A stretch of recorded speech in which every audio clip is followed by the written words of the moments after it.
Shannon, let me start with you. Do you agree that LeBron is the best number What kind one of question is that? overall draft pick in NBA You history? do? What happened? I do, Skip, because and when the lit Skip, when I clicked on it and I sent you the link, what I tried to do when I saw that they had this, I tried to guess which order, and I always thought once I saw that they were doing this, it was going to be out of Kareem and LeBron. I went with LeBron for this, Skip. Since he's entered into the NBA until now, he's always been the unquestioned best player on his team. And you look at what he's been able to accomplish. There were when Tim Duncan arrived with San Antonio, he was a better player than Robinson. He was. Shaq, at some point in time, D. Wade was a better player, and Kobe was a better player than Shaq.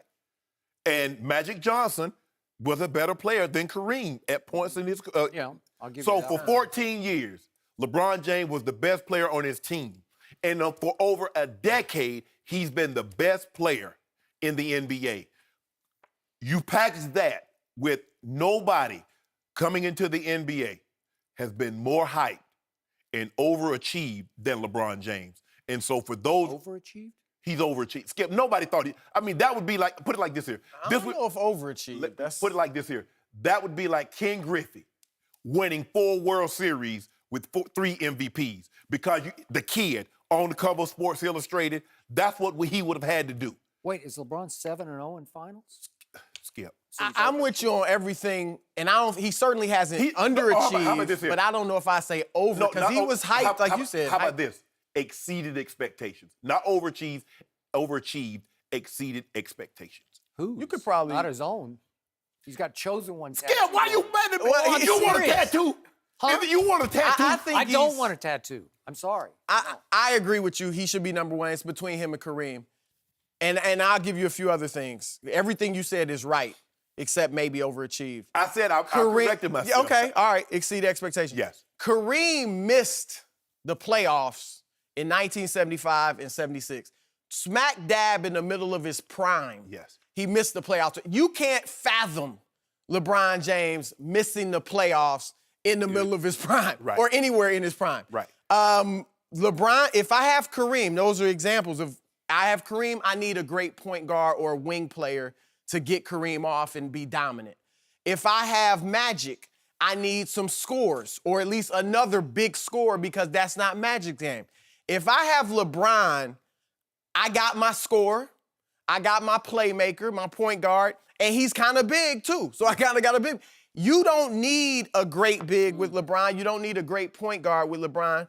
Because he does so much, and that's why he could lift the team from 30 wins to the NBA Finals, or battle with Golden State without, Kyrie and Kevin Love. And, of course, arguably the greatest achievement, or certainly the greatest comeback in NBA history, 3-1 down, 73 and 9. 73-win team, Unanimous all-time MVP. winningest team. And then the year before, the only player ever to lead both teams in points, rebounds, assists, steals, and blocks in the NBA Finals. I mean, it's a no-brainer. It's LeBron James.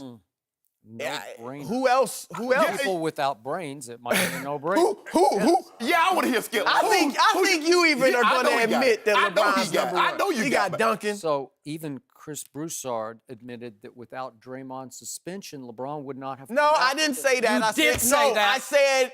I said arguably. I said that's possible. But we don't know. They beat him 3 times with Draymond. Please. I said that Here's certainly the helped. point that you guys that certainly cannot helped. face up. You blind witnesses that both of you are. It's okay. It's okay. I respect it because I love both of you. But you're wrong about this one, because without Draymond's suspension and the greatest clutch shot I ever saw, LeBron James would be 1-6. Wait, Kyrie's shot Let me was the greatest finish. Let me finish. He would be 1-6 in NBA Finals without the greatest clutch shot by Ray Allen and the suspension of Draymond Green. 1-6. He also got blown off the floor by a record margin in an NBA Finals. I'm sorry, I got to dock him for that.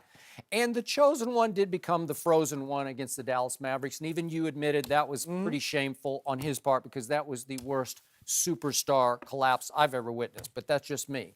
So, look, I'm going to disqualify myself.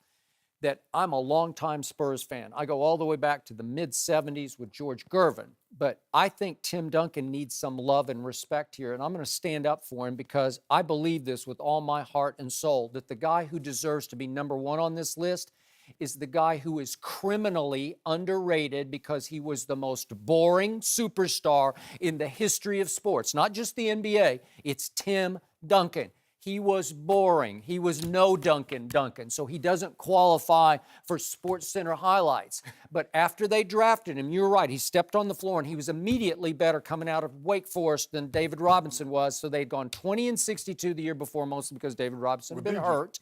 But boom, they take off, and a dynasty happened. Over the next 19 years, they made the playoffs every time. And what I loved about Tim Duncan was he stayed home the whole time. He didn't take his talents to South Beach and then back to Akron and blah, blah, blah. He stayed where he started and finished, and he was the leader of that franchise. And of the big three, he was by far the biggest of the big three. He was the superstar of that group, beyond Ginobili, beyond Tony Parker.